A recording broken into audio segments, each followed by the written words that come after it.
Hi friends, జయభవన్ creation. ఈరోజు పూరి గోధుమ పిండి మనకి ఎంత కావాలి, ఎన్ని పూరీలు కావాలో అంత తీసుకొని సాల్ట్, కొంచెం నూనె వేయాలి. చపాతీకి అయితే కొంచెం ఎక్కువ వేసుకోవాలి.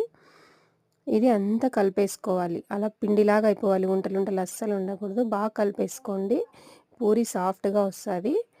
కలిపేసుకున్న తర్వాత కొన్ని వాటర్ యాడ్ చేస్తూ కలపాలి. అలా ఇంకా కొన్ని యాడ్ చేస్తూనే కలపాలి.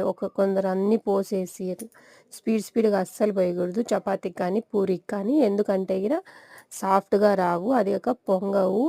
ఇలా అంతా అలా కొన్ని నీళ్ళు పోసుకొని ఇలా చేసుకున్నాను. అంత గట్టిగా ఉండాలి పూరికి అయితే. చపాతీకి అయితే కొంత మెత్తగా ఉన్నా సరిపోతుంది.